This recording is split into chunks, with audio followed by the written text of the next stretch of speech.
Bismillahirrahmanirrahim. By the name of Allah, the most merciful, the most compassionate. So, dear students, today we are talking about the khutbah Hujjat al-Wada, the last sermon of the Holy Prophet Muhammad, peace be upon him. اور یہ آج ہمارا جو topic کا جو عنوان ہے کہ خطبہ حجت الوداع میں نبی کریم صلی اللہ علیہ وسلم نے مختلف قسم کے جو پیغامات دیے تھے تمام انسانی اور برائے انسانی حقوق کے حوالے سے، اور وہ اقوام متحدہ کے منشور کے مطابق کیسے قابل عمل لائے، اور تمام دنیا کے جو مکمل طور پر مذاہب ہیں انہوں نے اقوام متحدہ کی شکل میں اس کو مکمل طور پر عالمی انسانی حقوق کا ایک منشور دیا۔ نبی کریم صلی اللہ علیہ وسلم نے خطبہ حجت الوداع میں سب سے پہلے جو عظیم الشان خطبہ فرمایا تھا، اور اس میں تمام انسانیت کا حقوق کا ایک جامع خلاصہ انہوں نے فرمایا۔ تو سب سے پہلے انہوں نے جس پوائنٹس کی طرف اشارہ کیا تھا وہ یہی پوائنٹس تھے جس میں سب سے پہلے انسانی حقوق کے حوالے سے جو مذہبی رواداری اور مساوات پر مبنی، یعنی انسانی مساوات اور احترام میں انسانیت کے مطابق، یہ انسانی مساوات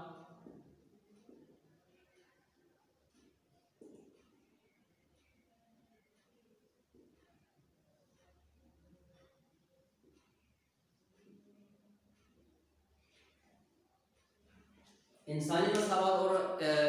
احترامی انسانیت میں نبی کریم صلی اللہ علیہ وسلم نے پہلے ہی خطبے میں، یعنی آخری انہوں نے جو آخری خطبہ دیا تھا خطبہ حجت الوداع میں، انہوں نے آپ صلی اللہ علیہ وسلم نے فرمایا تھا کہ اسی کے ساتھ اس عظیم الشان خطبے میں نبی کریم صلی اللہ علیہ وسلم دنیا کے تمام انسانوں کو بلا تفریق، یعنی رنگ و نسل کی، اس میں رنگ و نسل، ذات پات، اور مکمل طور پر آپ صلی اللہ علیہ وسلم نے فرمایا تھا کہ کسی بھی تمام انسان اللہ تعالیٰ کی نظر میں برابر ہیں، اور ان تمام انسانوں کو انہوں نے مساوی حقوق دیے ہیں، اور انہیں اس مساوی حقوق کی بنیاد پر اللہ تعالیٰ نے تمام احترامی انسانیت کی بنیاد پر آپ صلی اللہ علیہ وسلم نے مکمل طور پر درجہ بندی کی ہے، اور اسی کے مطابق بلا تفریق کے رنگ و نسل کے برابر قرار دیا گیا، یعنی کوئی بھی انسان، کوئی بھی بندہ نہ کسی سے بالا تر ہے نہ کسی سے کم تر ہے۔ اللہ تعالیٰ نے تمام انسانوں کو برابر کی بنیاد پر پیدا کیا، یعنی جتنی بھی تمام، چاہے وہ امیر ہو چاہے وہ غریب ہو، جتنی بھی انسان اللہ تعالیٰ نے تمام دنیا میں پیدا کیے ہیں، آدم علیہ السلام سے لے کر آخری دنیا کے قیامت تک آنے والے انسان تک اللہ تعالیٰ نے انہوں نے ان کے حقوق مقرر کیے ہیں، اور اسی کے مطابق آپ صلی اللہ علیہ وسلم نے اس خطبہ حجت الوداع میں جو بعد میں اقوام متحدہ کا جو عالمی منشور برائے انسانی اور بنیادی حقوق کا مقرر کیا گیا، اس میں سب سے پہلے آپ صلی اللہ علیہ وسلم نے یہ فرمایا کہ کسی بندے کو بھی ذات پات کے حوالے سے، رنگ و نسل کے حوالے سے، علاقائی تناسب کے حساب سے، برتری کے حساب سے مکمل طور پر کوئی فوقیت حاصل نہیں۔ اگر فوقیت حاصل ہے تو صرف تقویٰ اور پرہیزگاری کے مطابق حاصل ہوں گی۔ ان میں سے اقوام متحدہ کے جو عالمی منشور کے جو پوائنٹس بعد میں جو انہوں نے مقرر کی، اس میں سب سے پہلے یہی تھا کہ اس میں جان مال اور جائیداد کا تحفظ، یعنی سب سے پہلا جو دوسرا جو پوائنٹ مقرر کیا جاتا ہے اور بھی بیان کیا جاتا ہے کہ اس میں جان و مال کا تحفظ، یعنی نبی کریم صلی اللہ علیہ وسلم نے آخری خطبہ حجت الوداع میں تمام انسانوں کے حقوق مقرر کر دیے، اور وہ بھی انسانی برابری کی بنیاد پر، انسانی مساوات کی بنیاد پر، اور احترامی انسانیت کی بنیاد پر، کہ نہ تو اس کا ذات پات کی بنیاد پر، اس کا مکمل طور پر وہ ترجیحی بنیادوں پر، نہ کہ ان کو کم تصور کر کے، یعنی ذات کی بنیاد پر آپ صلی اللہ علیہ وسلم نے، رنگ و نسل کی بنیاد پر، اور پھر اس کے ساتھ ساتھ تمام انسانوں کی جان و مال کے تحفظ کی ذمہ داری بھی آپ صلی اللہ علیہ وسلم نے فرمائی۔ یعنی خطبہ حجت الوداع میں نبی کریم صلی اللہ علیہ وسلم نے یہ بھی فرمایا کہ ایک انسان کی جان و مال، عزت اور جائیداد کو دوسرے انسانوں کے لیے حرام قرار دیا گیا۔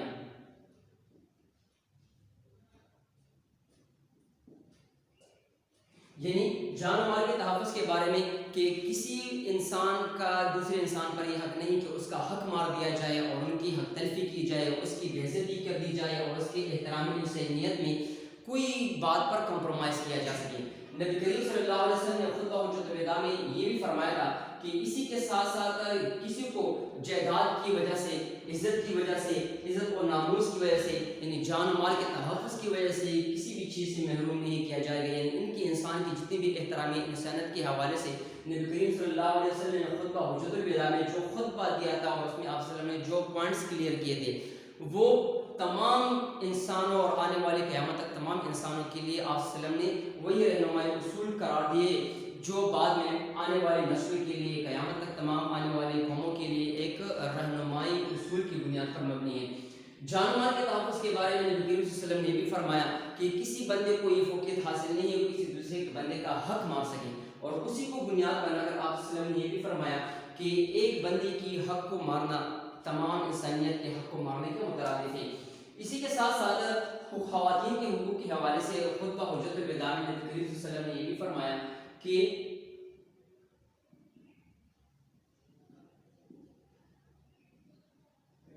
یعنی خواتین کے حقوق میں ہم وومن رائٹس،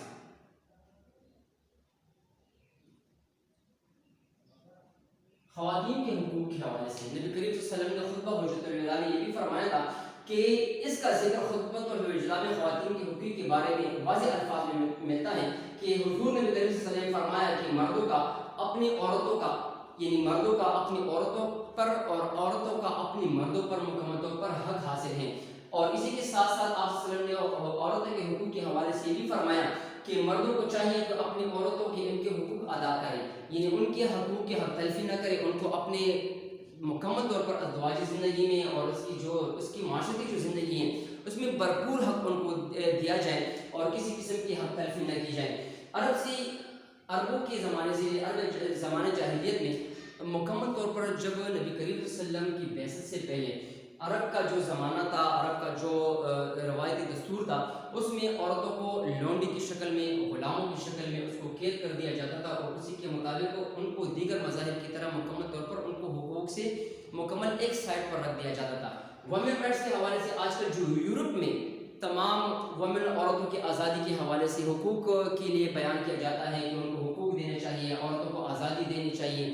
تو یورپ والے اس 20ویں صدی اور 21ویں صدی کی پیداوار کی حیثیت سے حقوق خواتین کے حقوق کے حوالے سے جب بات کرتے ہیں تو اگر ہم خطبہ حجۃ الوداع میں نبی کریم صلی اللہ علیہ وسلم کی آخری خطبے کے پوائنٹس پر اگر ہم نظر رکھیں جو بعد میں 1945 اور 1948 میں جب عالمی منشور بن رہے تھے، اقوام متحدہ کے جو عالمی انسانی بنیادی حقوق کے حوالے سے جو منشور بن رہے تھے، اسی کو بنیاد بنا کر وہی پوائنٹس خطبہ حجۃ الوداع سے نبی کریم صلی اللہ علیہ وسلم کے الفاظ کو، آپ صلی اللہ علیہ وسلم کے الفاظ کو اقوام متحدہ کے منشور کے لیے ان کو شامل کر دیے گئے اور اس کو اپنے چارٹر میں ان کو شامل کر دیے گئے۔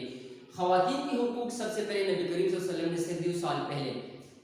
مقرر کیے تھے۔ قرآن کے الفاظ میں سورہ نساء کی آیتیں نازل ہوئی، مکمل طور پر ایک چیپٹر یعنی ایک سورت کی شکل میں خواتین کے حقوق کے حوالے سے اللہ تعالیٰ نے قرآن کی شکل میں نبی کریم صلی اللہ علیہ وسلم کی ذات کی شکل میں، ان کی سیرت طیبہ کی شکل میں تمام دنیا کے لیے، تمام زمانوں کے لیے واضح کر دیے کہ خواتین کے جو حقوق ہیں وہ اسلام نے صدی پہلے مقرر کیے تھے۔ اور آج کل یورپ میں جو آزادی نسواں کے بارے میں خواتین کے حقوق کے حوالے سے وہ اس کی جو تنگ نظری کے حوالے سے وہ بات کرتے ہیں کہ اسلام ایک تنگ نظر مذہب ہے، اس میں بالکل مکمل طور پر وہ غلط فہمی کا شکار ہیں کہ اسلام ہی نے صدیوں سال پہلے اسی فوقیت اور اس کے حقوق کے حوالے سے مکمل طور پر بیٹی کی شکل میں، ماں کی شکل میں، بیوی کی شکل میں اور بہن کی شکل میں مکمل طور پر ان کو درجات دیے اور ان کو مکمل طور پر ایسا احترام دیا جو اس سے پہلے یعنی اسلام سے پہلے دیگر مذاہب نے نہ تو کبھی دیے ہیں، نہ ابھی دیے ہیں اور نہ کبھی دے سکتے ہیں۔ تو اسی کے حوالے سے جو ہم خطبہ حجۃ الوداع کی اس پوائنٹ پر بھی ہم دیکھیں کہ خواتین کے حقوق کے حوالے سے یورپ میں جو عام طور پر مکمل آزادی نسواں کے حوالے سے جو چرچے ہو رہے ہیں کہ خواتین کو اسلامی حقوق نہیں مل رہے، تو بالکل مکمل طور پر 100% مکمل غلطی پر ہیں۔ اسی وجہ سے خواتین کے حقوق جو صدیوں پہلے نبی کریم صلی اللہ علیہ وسلم نے مکمل طور پر کسی زندگی میں یعنی اپنی ہی زندگی میں اور پھر بعد میں آنے والی نسلوں کے لیے اور بعد میں قیامت تک آنے والی قوموں کے لیے آپ نے ایک مکمل ذات حیات کے طور پر جو ایک عالمگیر مذہب کے تحت پر، جو دین حنفی کے مذہب کے تحت پر جو حقوق مقرر کیے ہیں، تو خواتین کے حقوق اسلام سے پہلے نہ تو کسی مذہب نے دیے ہیں، نہ کسی مذہب ابھی دے رہا ہے اور نہ کسی مذہب میں اس کا ذکر اب بھی ہے اور نہ بعد میں آنے والے مذہب میں اس کا شمار ہوگا۔ اسی کے حوالے سے خطبہ حجۃ الوداع کا جو نیکسٹ پوائنٹ ہے اس میں یہ بھی ہے کہ اسلام سے پہلے جو خواتین کے حقوق کے حوالے سے ہم بات کرتے ہیں تو اسی کے ساتھ ساتھ وہی خواتین جو زمانہ جاہلیت میں ان کو ایک لونڈی کی شکل میں، غلام کی شکل میں اس کو اپنے معاشرے کا ایک حصہ قرار دے کر اس کے ساتھ بدتر سلوک کیا جاتا تھا، اسی کو بنیاد بنا کر وہ کیا کرتے تھے، ان کو ان خواتین کو وراثت میں حصہ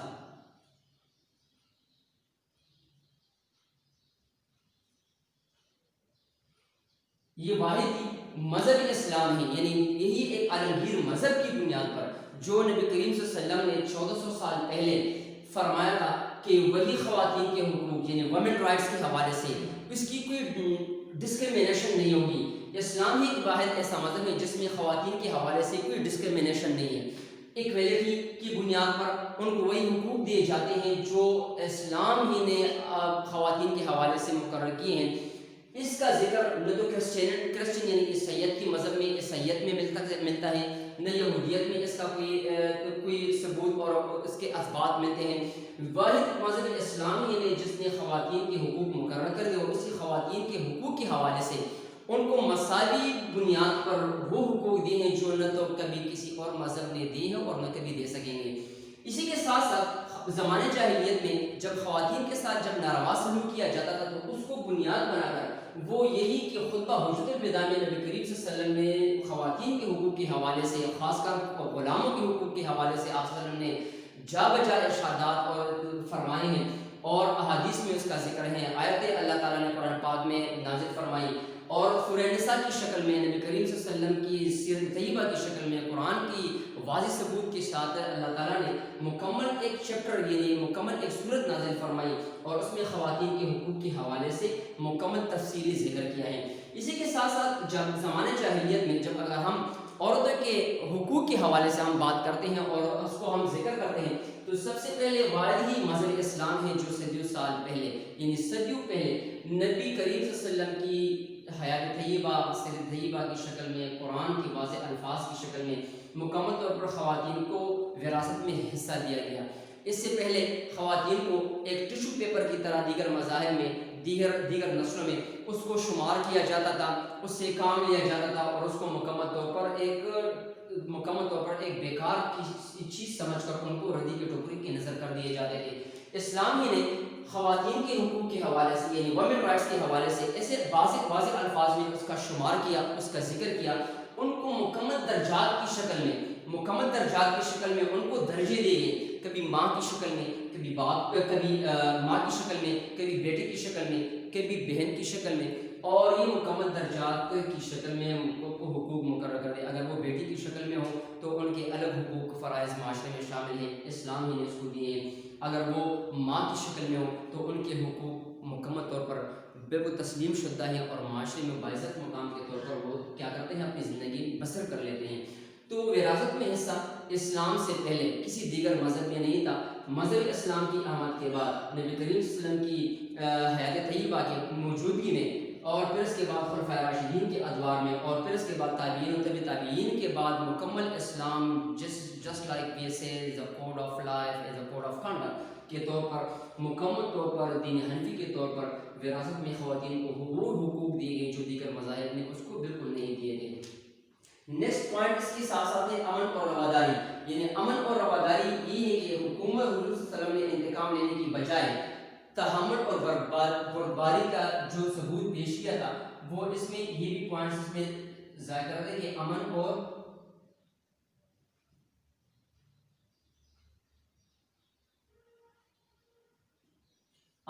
بردباری کا ثبوت دینا، یعنی اس کی بردباری اور پھر اس کے ساتھ رواداری کا ثبوت دینا۔ حضور نبی کریم صلی اللہ علیہ وسلم نے انتقام لینے کی بجائے تحمل اور بردباری سے کام لیتے ہوئے معاف کرنے کا درس دیا ہے، اور آپ صلی اللہ علیہ وسلم خود اس کی مثال قائم کرتے ہوئے زمانے جاہلیت میں یعنی زمانے جاہلیت میں کہ جو قتل ہوئے تھے آپ صلی اللہ علیہ وسلم کا مکمل جو رشتہ دار اس زمانے میں شہید ہوئے تھے اس کا خون بھی اس کو مکمل طور پر معاف کر دیا گیا۔ یعنی امن ہی سے جو اگر ہم اسلام کو اسٹڈی کر لیں، مذہب اسلام کو اسٹڈی کریں تو اسلام کا مطلب ہی ایسا ہے کہ ہم اسلام جسے ہم پیس سے اس کو کنسیڈر کر لیتے ہیں، یعنی اسلام جو دینی فطرت ہے مکمل طور پر ایک امن کا مذہب ہے، یعنی اسلام ہی نے تمام دیگر مذاہب کو تمام معاشرے میں تمام دیگر ادیان پر فوقیت حاصل ہونے کے ساتھ ساتھ یہ پیغام بھی دیا ہے کہ اسلام ہی ایک دینی فطرت کے طور پر ایک امن کا مذہب ہے اور امن کی طرف جو ہے اس کا جھکاؤ زیادہ ہے۔ اسی کی مثال قائم کرتے ہوئے ایام جاہلیت میں قتل ہونے والے جو اپنے قریبی رشتہ دار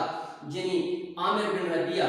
اور بن حارث بن عبد المطلب کا آپ صلی اللہ علیہ وسلم نے خود بھی خون معاف کر دیا تھا۔ پھر اس کے ساتھ غلاموں اور کمزوروں کے ساتھ جو حسن سلوک کیا جاتا ہے،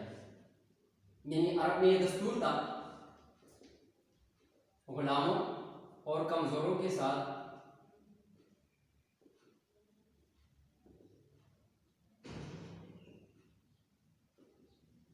حسن سلوک کرنا۔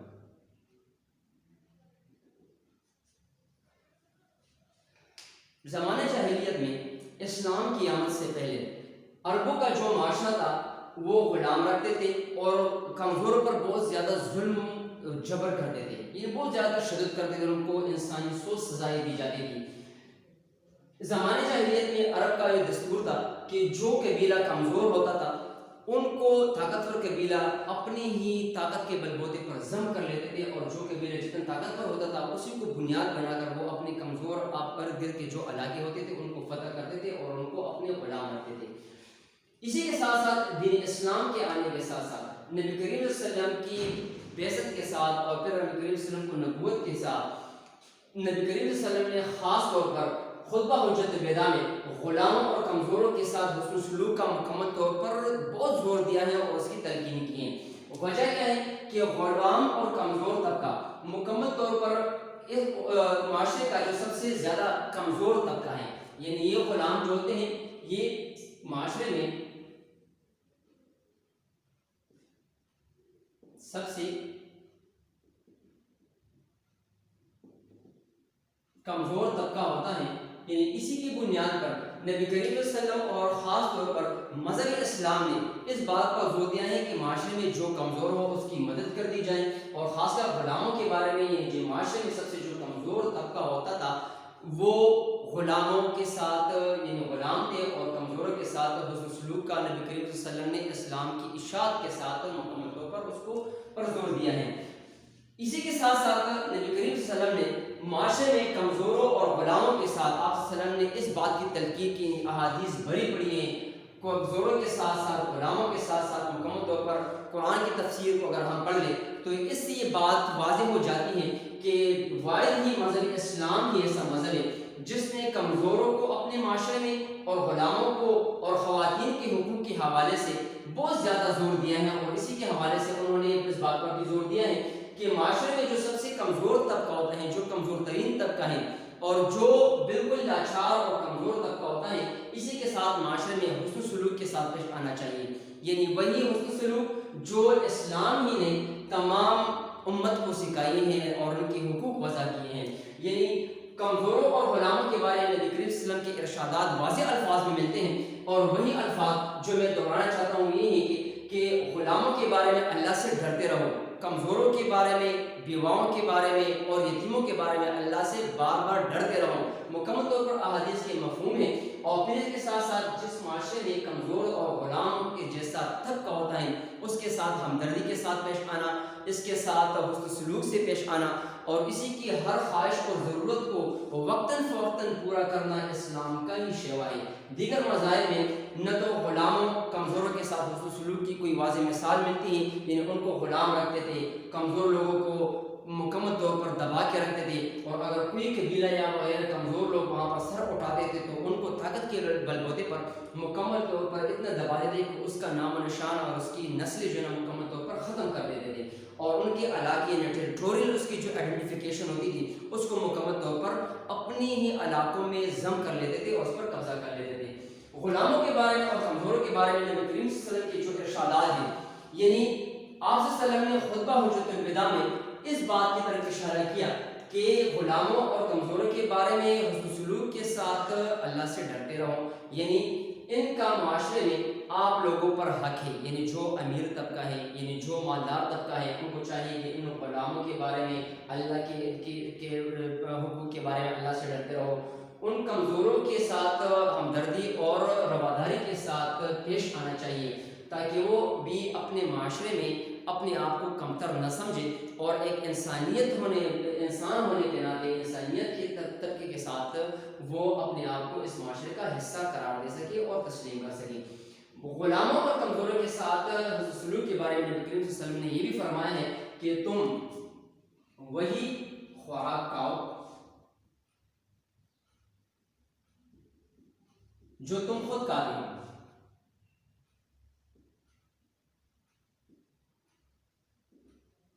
جو تم خود کھاتے ہو.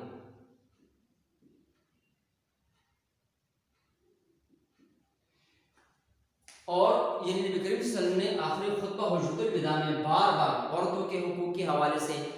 پھر اس کے ساتھ ساتھ غلاموں کے حقوق کے حوالے سے، اور معاشرے میں جو کمزور طبقہ ہوتا ہے، چاہے وہ بیواؤں کی شکل میں ہو، چاہے وہ یتیموں کی شکل میں ہو، تو آپ صلی اللہ علیہ وسلم نے بار بار اس کے احادیث اور بار بار خطبۃ حجۃ الوداع میں مکمل طور پر آپ صلی اللہ علیہ وسلم نے اس بات کی طرف اشارے کیے ہیں کہ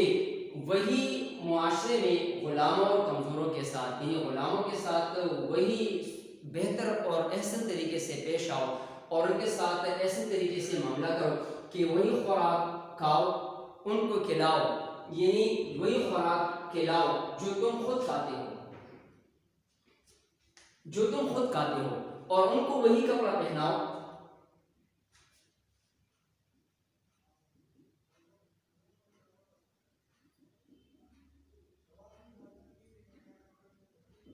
جو تم خود پہنتے ہو.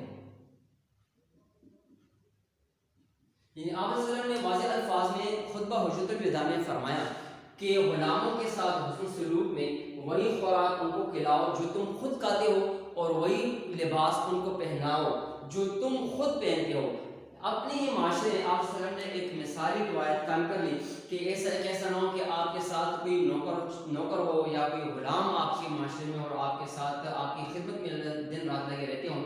اور آپ خود اچھے کھانے کھاتے ہو، اچھی خوراک کھاتے ہو، اور ان کو جو بچا کچا خوراک ہوتا ہے اس کو دے دے، تو اسی کے ساتھ ساتھ اللہ کی گرفت میں آ جاؤ گے. یعنی اللہ آپ سے اس سلوک کی وجہ سے وہ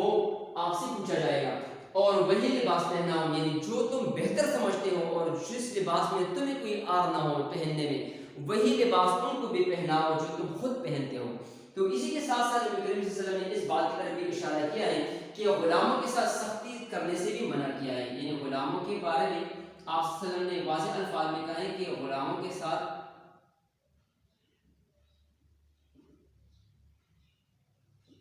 سختی سے منع کیا گیا ہے.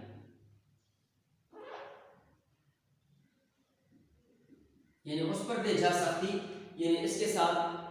بہتر حسن سلوک کے ساتھ معاملہ کرنا، اس کے ساتھ نرمی کا برتاؤ کرنا، اور ان کی تمام ضروریات کو پورا کرنا. یعنی اس کے ساتھ تشدد جیسا رویہ نہ اپنانا تاکہ وہ یہ محسوس نہ کرے کہ وہ اپنے ہی معاشرے میں، اس معاشرے میں ایک کمزور ترین اور بالکل نچلا ہوا طبقہ ہے. اسی کے ساتھ ساتھ خطبہ حجۃ الوداع کے علاوہ بھی ایسے حوالے جات ہیں جس کے ثابت ہوتا ہے کہ حضور نبی کریم صلی اللہ علیہ وسلم نے صرف غلاموں سے نرمی اور حسن سلوک کی تلقین فرماتے تھے، بلکہ کئی موقعوں پر آپ صلی اللہ علیہ وسلم نے یہ بھی فرمایا کہ غلاموں کو آزاد کرنے کی بھی تلقین آپ صلی اللہ علیہ وسلم نے کی. یعنی غلاموں کو آزاد کرنے کی تلقین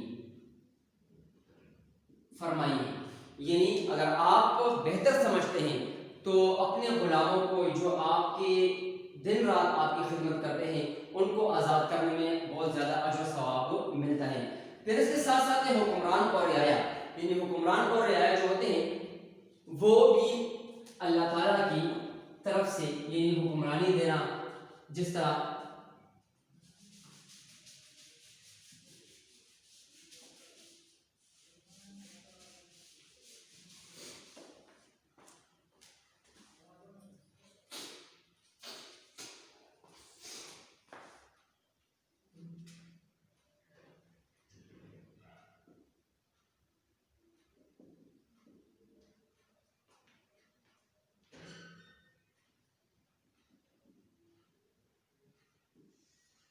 حکمران اور رعایا کے حقوق.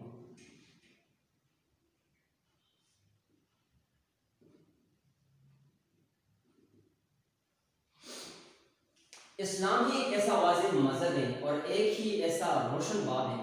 جنہوں نے رعایا کے لیے بھی لازم قرار دیا ہے کہ جب تک حکمران اسلامی تعلیمات پر، یعنی جو حکمران آپ کے ہوتے ہیں وہ اسلامی تعلیمات کے مطابق اپنی زندگی بسر کرتے ہیں،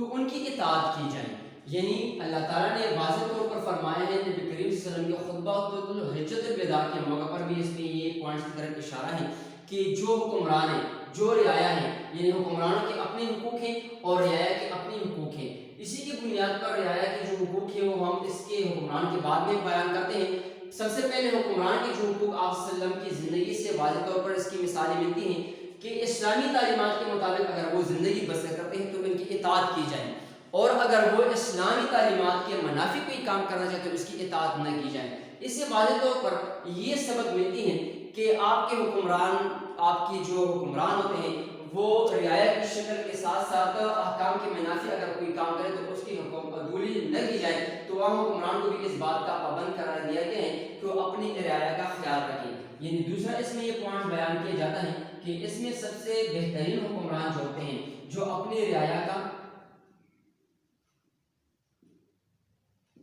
بہتر خیال رکھیں.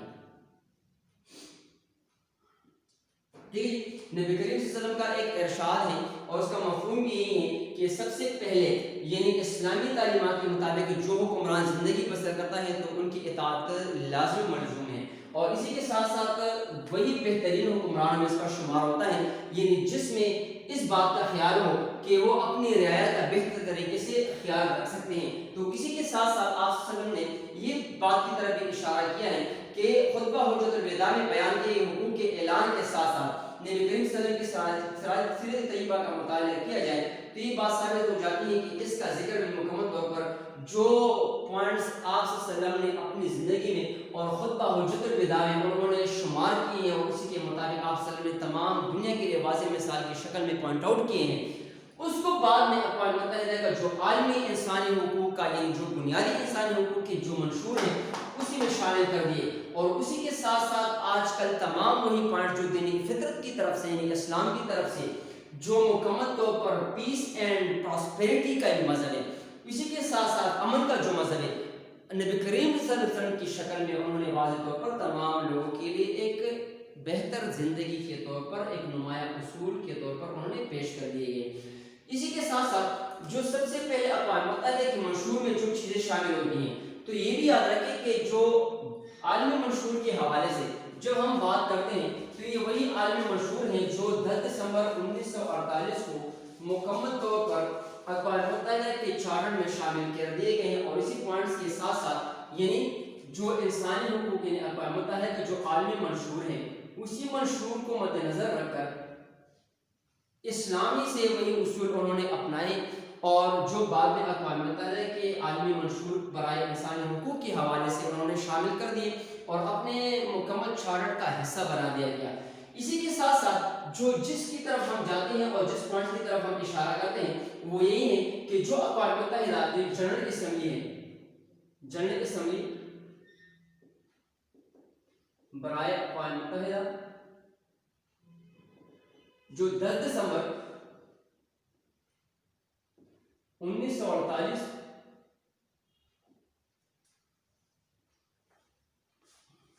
یعنی اس کا جو انسانی حقوق کا جو اعلامیہ انہوں نے منظور کیا، یعنی سب سے پہلے اعلامیے میں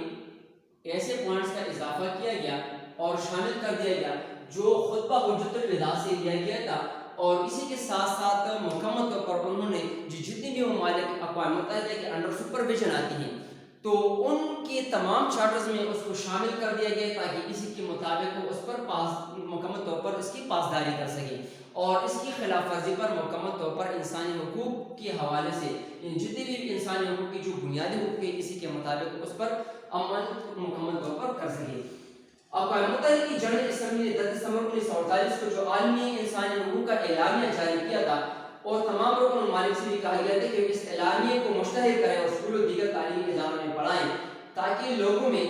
بنیادی انسانی حقوق کے حوالے سے شعور پیدا کیا جا سکے. اقوام متحدہ کے اعلامیے کی روح سے دنیا کی جو تمام انسانوں کو برابری کی بنیاد پر حقوق حاصل ہیں. اعلامیے میں سب سے پہلا جو پوائنٹس تھا وہ یہی تھا کہ تمام انسانوں کو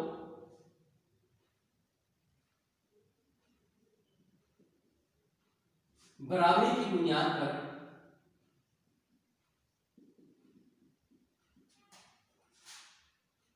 بنیادی انسانی حقوق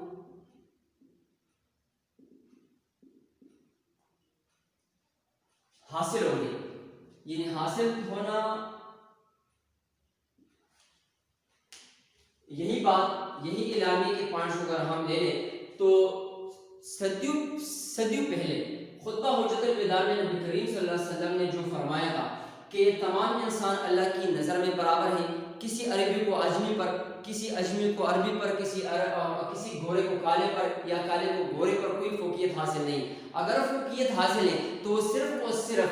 برابری کی بنیاد پر، یعنی متقی ہونے کی بنیاد پر اور پرہیزگاری کی بنیاد پر اللہ کی نظر میں برابر ہے. اور جو بندہ جتنا پرہیزگار ہوگا، جو بندہ جتنا تقویدار ہوگا، وہ اللہ کی نظر میں سب سے بہترین انسان ہوگا. اسی کے ساتھ ساتھ جو اقوام متحدہ کے عالمی منشور میں تمام انسانوں کو برابری کی بنیاد پر جو حقوق دیے گئے، اس میں اعلامیہ کی روح سے دنیا کے تمام انسانوں کو برابری کی بنیاد پر حقوق حاصل ہوئے. اور اس میں سے جو کچھ پوائنٹس ہیں کہ سب سے پہلے جو ہے پوائنٹس وہ یہی ہے کہ ان میں سے تمام انسان پیدائشی طور پر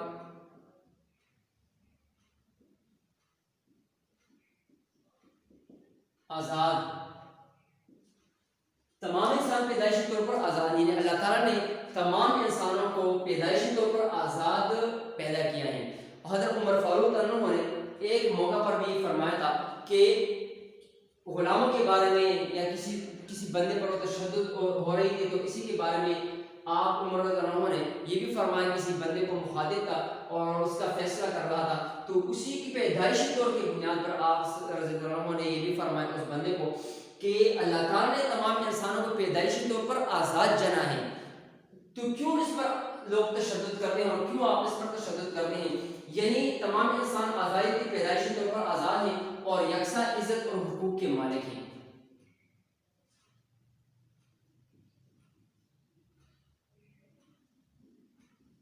یکساں حقوق اور عزت کے مالک ہیں. یعنی یکساں حقوق میں جتنی بھی چیزیں آ جاتی ہیں، یعنی جو اسلام نے مقرر کی ہیں، دیگر مذاہب کی ہم بات نہیں کرتے کیونکہ دیگر مذاہب میں صرف امیروں کو، صرف اگر عیسائیت کی ہم بات کرتے ہیں یا کسی دیگر مذاہب کی ہم بات کرتے ہیں تو وہ صرف اسپیسیفک طور پر مکمل حقوق نہیں دے دیتے، کچھ خاص امیر و طبقے کے لوگوں کو حقوق دیے جاتے تھے اور غریب کو ان سے مکمل طور پر اس کی تلفی کی جاتی تھی. یکساں حقوق واحد مذہبی اسلام ہے جس میں نبی کریم صلی اللہ علیہ وسلم کی سیرت طیبہ کا اگر ہم مطالعہ کریں تو اس سے یہ بات واضح ہو جاتی ہے کہ ان میں بچوں سے لے کر، غلاموں سے لے کر، بڑوں بزرگوں تک اور جتنی بھی سٹیجز میں ہم اپنی زندگی گزارتے ہیں، ہر ایک بندے کے اپنے اپنے یکساں حقوق ہیں، چاہے وہ یکساں حقوق مذہب کی شکل میں ہو،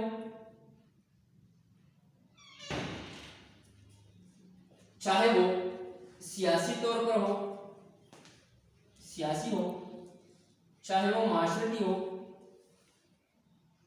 چاہے وہ اقتصادی طور پر یعنی معاشی ہو. تو جتنے بھی وغیرہ جتنے بھی حقوق کا ذکر ہم کرتے ہیں، دیگر کسی مذہب نے اس میں شامل حال نہیں کیا اور کسی بھی مذہب نے اتنا فوکس حقوق پر نہیں دیا جتنا مذہب اسلام نے. اور پھر نبی کریم صلی اللہ علیہ وسلم کا جو خطبہ حجت الوداع ہے اور پھر بعد میں 10 دسمبر 1948 میں جب اقوام متحدہ کا عالمی منشور برائے انسانی حقوق مقرر کر دیا گیا اور پھر انہوں نے دیگر ممالک پر یہ فورس کر دی کہ آپ بھی اس کو اپنی چارٹر میں شامل کر دیں، یعنی مکمل طور پر یکساں حقوق، چاہے وہ تعلیم کا حق ہو، تمام انسان یعنی تمام لوگوں کے لیے یکساں برابری کی بنیاد پر ہوں گے، چاہے وہ صحت کے حوالے سے ہوں. تو یہی ہم خلفائے راشدین کی اگر زندگی کو ہم اسٹڈی کر لیں تو اس سے یہ بات واضح ہو جاتی ہے کہ اگر ہم حضرت ابوبکر صدیق کی زندگی کو ہم اسٹڈی کر لیں، حضرت عمر فاروق رضی اللہ عنہ کی زندگی کو ہم اسٹڈی کر لیں، پھر حضرت عثمان رضی اللہ عنہ کو، پھر حضرت علی کرم اللہ وجہہ کی زندگی کو ہم اسٹڈی کریں، جس طرح انہوں نے تمام مکمل اسلامی سلطنت کا وسیع دائرہ انہوں نے پھیلا دیا، اسی کو ہم اسٹڈی کر لیں تو ہر ایک بندے کو مذہب اسلام کی انڈر سپرویژن انہوں نے وہی یکساں حقوق اور عزت تمام لوگوں کو دی ہے، چاہے وہ جس طبقے میں وہ معاشرے میں زندگی گزار رہے ہیں، چاہے وہ مسلم ہو چاہے وہ غیر مسلم ہو. یعنی اسلام ہی ایسا واضح مذہب ہے جسے ہم پیس کی وجہ سے ہم اس کو جانے پہچانتے ہیں اور تمام دنیا اس کو تسلیم کرتی ہیں، جس کا مطلب بھی ایک واضح طور پر ایک امن کا مذہب ہے. واضح کیا ہے کہ تمام انسانوں کے حقوق برابر ہیں. اس میں امیر و غریب، گورے و کالے اور پھر کے ساتھ عرب و عجم کا کوئی تصور نہیں ہے. اگر کوئی تصور ہے تو وہ صرف پرہیزگاری اور تقوی کے لحاظ سے وہ اللہ کی نظر میں ہوگا. اسی کے ساتھ ساتھ مذہبی حقوق تمام لوگوں کے لیے برابر ہیں. سیاسی حقوق کے خلفائے راشدین کو دور میں بھی حضرت عمر کی زندگی پاک زندگی کو اگر ہم اسٹڈی کر لیں تو اس سے خلافت یعنی جمہوریت کی جو ابتدا ہو چکی تھی. اسی کے ساتھ ساتھ انہوں نے سیاست میں بھی تمام اس غریب طبقے کو، لاچار طبقے کو، ایک عام امیر اور کبیر اور غریب سے غریب تر بندے کو انہوں نے وہ حقوق دیے تھے کہ ان کو یہ حکم دیا تھا اور اس کو یہ انہوں نے بتایا تھا، فورسلی بتایا تھا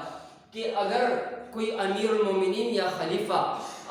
کوئی غلط کام کر لے خلافت میں یا لوگوں کی فلاح و بہبود میں کوئی کوتاہی برتے تو تمام مجمع کے سامنے اس کو مکمل طور پر پوائنٹ آؤٹ کر دیا جائے اور ان کی غلطی کو تمام لوگوں کے سامنے اس کو پیش کرے تاکہ وہ اپنی اصلاح کر سکے. یعنی جمہوریت کا سب سے پہلے ہی تصور اسلام نے دیا ہے. حقوق کی ہم بات کرتے ہیں اور پھر اس کے ساتھ ساتھ جتنے بھی حقوق آ رہے ہیں مکمل طور پر چاہے وہ معاشرتی زندگی ہیں، پھر اس کے ساتھ ساتھ معاشی یعنی امیر و غریب،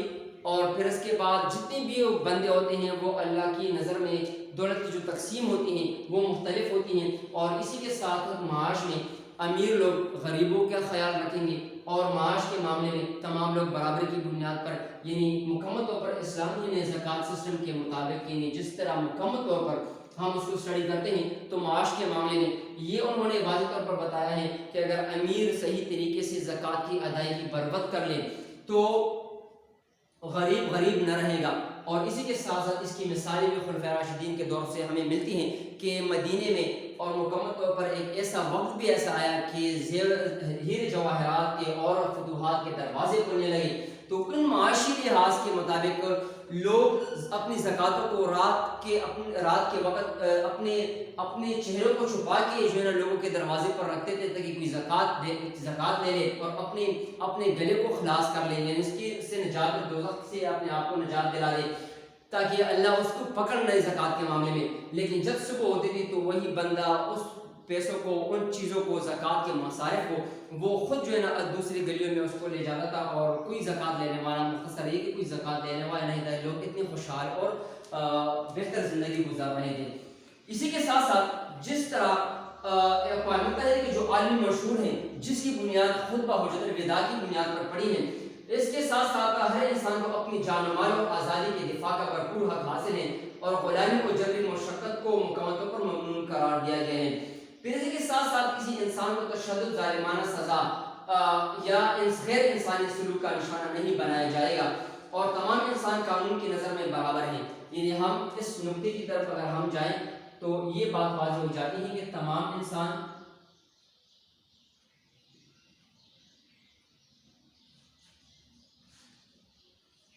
قانون کی نظر میں برابر. اسلام ایک ایسا عالمگیر مذہب ہے جس کی بنیاد ہی دین فطر پر رکھی گئی ہے اور اس کو بنیاد بنا کر سب سے پہلے تمام انسانوں کو قانون کی نظر میں برابر رکھنا اس بات کی طرف اشارہ ہے اور دلیل ہے کہ دیگر کئی مذاہب میں بھی لوگوں کو وہی حقوق نہیں دیے گئے تھے، چاہے وہ قانون کی شکل میں ہو، چاہے وہ مذہب کی شکل میں ہو، چاہے وہ یکساں بنیادی حقوق کے حوالے سے ہو، چاہے وہ سیاسی معاشرتی لحاظ سے ہو اور چاہے وہ معاشی لحاظ سے ہو. اسلام ہی نے تمام لوگوں کو قانون کی نظر میں برابر قرار دیا گیا ہے اور اس کی مثال بھی خلفائے راشدین کے ادوار سے ہمیں ملتے ہیں کہ کوئی بھی بندہ اگر امیر کوئی جرم کر لیتا تھا تو ان کو بھی قاضی کی کٹہری میں، قاضی کی عدالت میں پیش کر دیا جاتا تھا اور ان کو اسی جرم کی نیت کے مطابق ان کو سزا دی جاتی تھی. اگر غریب کوئی جرم کر لیتا تھا اس کو بھی اس کی نیت کے مطابق، اس جرم کی نیت کے مطابق ان کو سزا دی جاتی تھی. ایک مرتبہ حضرت عمر فاروق عنہ کے دور خلافت میں اس کا بیٹا کسی جرم میں قاضی کی عدالت میں اس کی میں پیش کیا گیا تو حضرت عمر فاروق امیر المومنین ہوتے ہوئے اس پر انہوں نے کیا کیا، حدی جاری کر دی اور اس کو اس کی جرم کی نیت کے مطابق ان کو سزا دلوائی گئی اور اس کو سزا دے دی گئی. اسی کے ساتھ ساتھ جس پوائنٹ کی طرح ہم جاتے ہیں کہ وہ یہی ہے کہ ہر جرم سرزد ہونے کی صورت میں یعنی کہ ہر شخص کو اس وقت کے تک بے گناہ تصور ہوگا جب تک اس کا جرم ثابت نہیں ہو جاتا اور عدالتی کارروائی کے دوران ہر شخص کو اپنے دفاع کا بھرپور کرنے کا حق بھی حاصل ہوگا. اور ہر انسان کو یعنی انفرادی اور اجتماعی صورت میں جائیداد رکھنے، یہ اقوام متحدہ کے منشور کی ہم بات کر رہے ہیں، یعنی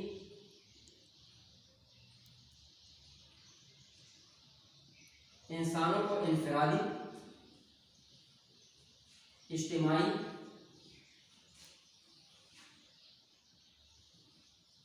زندگی گزارنے کا بھرپور حق حاصل ہے۔ اس کا مطلب یہ ہے کہ آپ کی انفرادی زندگی ہے، کسی کا اس میں کوئی عمل دخل نہیں ہے۔ اجتماعی زندگی میں آپ معاشرے میں زندگی گزارتے ہیں تو اسی کے مطابق آپ کیا کرتے ہیں، اسی انفرادی زندگی کے مطابق، اسی انفرادی اور اجتماعی زندگی کے مطابق آپ کو بھرپور حق ہے کہ آپ اپنی ہی مذہب یعنی مذہب اسلام کی دائرۂ اختیار میں رہ کر آپ اپنی انفرادی زندگی کو بھرپور ایسے طریقے سے گزار سکیں، اور آپ کو زندگی گزارنے کا حق بھی حاصل ہے، اسلام ہی نے آپ کو وہ حق دیا ہے۔ اور پھر اس کے ساتھ ساتھ اجتماعی طور پر آپ کو زندگی گزارنے کا حق معاشرے میں دیا ہے، چاہے وہ باپ کی شکل میں ہو، چاہے وہ شوہر کی شکل میں ہو، چاہے وہ بیٹے کی شکل میں ہو۔ اور پھر اس کے ساتھ ساتھ اگر خواتین ہیں تو خواتین کے حقوق کے حوالے سے مکمل طور پر ان کو بھرپور اجتماعی انفرادی زندگی گزارنے کا حق معاشرے میں مکمل طور پر حاصل ہے، چاہے وہ مذہب کے ریلیٹڈ ہو، چاہے وہ سیاست کے ریلیٹڈ ہو پالیٹکس کے ساتھ، چاہے وہ آپ کی سوشل لائف ہے یعنی سوشل لائف، اور پھر اس کے ساتھ آپ کا معاش کے ذات، یعنی کسی بندے کو اس بات کا پابند سلاسل نہیں کیا جا سکتا کہ آپ انفرادی زندگی پر آپ پر پابندیاں لگ جائیں یا اجتماعی زندگی گزارنے میں پر آپ پر پابندیاں لگ جائیں۔ انفرادی زندگی اور اجتماعی زندگی گزارنے کا حق اسلام ہی نے سب سے طور پر واضح کیا ہے۔ دیگر مذاہب میں یہ اگر ہم اس کو اسٹڈی کر لیں، اس کا مطالعہ کر لیں تو اس سے بات واضح ہو جاتی ہے کہ واحد ہی مذہب اسلام ہے جو امن کا مذہب ہے، انہوں نے ہی اس بات کی طرف اشارہ کیا ہے کہ انفرادی زندگی اور اجتماعی زندگی مکمل طور پر گزارنے کا حق تمام لوگوں کو حاصل ہے۔ اور اقوام متحدہ کے عالمی منشور جو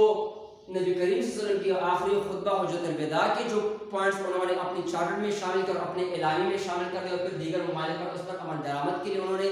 کیا کی، مکمل ایک چارٹ کے طور پر پیش کیا۔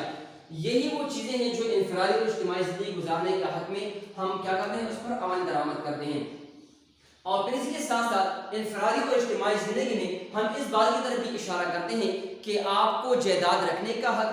آپ کو روزگار یعنی معاش کا حق، اور آپ کو مذہبی نظریات اور عقائد رکھنے کا حق، اور پھر اس کے ساتھ سیاست میں جمہوری نظام میں اگر آپ حصہ لینا چاہتے ہیں تو اپنے بندے کا انتخاب کرنا، جس طرح خلفائے راشدین کے دور میں جو الیکشن اور سلیکشن کرائٹیریا کے مطابق اپنی زندگی گزارتے تھے، تو خاص طور پر انہوں نے اس بات کی طرف اشارہ کیا تھا کہ اگر میں کوئی غلط کام، خلیفہ یا امیر المومنین کوئی غلط کام کرے تو بڑے مجمع میں لوگ کو انہوں نے مکمل طور پر ایکسپریشن آف سپیچ یعنی اظہار رائے کی آزادی کا حق دیا تھا کہ مکمل طور پر تمام لوگوں کو بڑے مجمع میں آپ اس کے ساتھ اس پر مکمل طور پر تنقید کا نشانہ اس کو بنا سکتے ہیں۔ اسی کے ساتھ ساتھ معاشرتی زندگی اور معاش کی زندگی میں کسی بھی جگہ پر دین اسلام نے کسی بندے کو اس بات سے نہیں روکا، جو بعد میں اقوام متحدہ کے جو عالمی منشور میں اس پوائنٹ کو شامل کیا گیا کہ آپ کسی فلاں جگہ میں انفرادی زندگی آزاد نہیں گزار سکیں گے، اجتماعی زندگی میں آپ اپنے روزگار کے معاشی حکومت کے مطابق آپ گزار سکیں گے۔ تو اسی کے مطابق آپ کو معاشی زندگی میں مکمل طور پر اس بات کی اجازت دے دی گئی ہے کہ آپ کوئی روزگار کرنا چاہتے ہیں، کوئی شعبہ آپ اختیار کرنا چاہتے ہیں، مکمل طور پر آپ کو اختیار دیا گیا ہے کہ آپ جائیداد رکھنے کا حق، مکمل طور پر جتنے حقوق ہیں چاہے وہ ان فہرست کے ساتھ یا اس فہرست سے آگے بھی آپ اس کو شمار کر سکتے ہیں، اور اس کا بھرپور حق آپ کو حاصل ہے۔ اسی کے ساتھ ہر انسان کو مذہبی نظریہ یا مذہب اختیار کرنے کا حق، مذہبی عقائد رکھنے کا حق اور تبلیغ و عبادات کا حق مکمل طور پر اس کو حاصل ہے۔ یعنی کسی بندے کو مذہب کی بنیاد پر پابند سلاسل نہیں کیا جا سکتا کہ آپ بائی فورس پہ آپ اس پر مذہب کی تبدیلی پر آپ اس کو کیا کر لیں، پابند کر لیں۔ سیاسی طور پر وہ اپنے نظریات چاہے وہ جمہوریت کی شکل میں ہو، وہ مکمل طور پر ووٹ سسٹم کے ذریعے اپنے بندے کا یا اپنے نمائندے کا الیکشن تھرو کرائٹیریا کے مطابق، الیکشن اور سلیکشن کرائٹیریا کے مطابق اپنی سیاست میں بھرپور حصہ لے سکتا ہے۔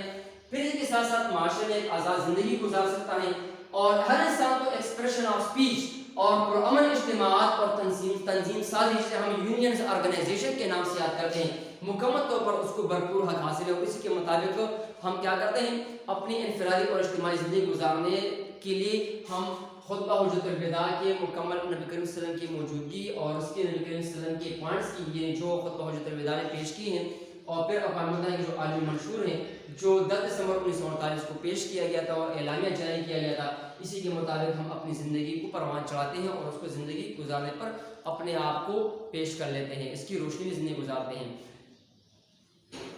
اسی کے ساتھ اسی پوائنٹس کے ساتھ ہم اپنے لیکچر کو وائنڈ اپ کر لیتے ہیں۔ نیکسٹ ٹاپکس کی طرف انشاءاللہ ہم نیکسٹ کلاس میں اس بات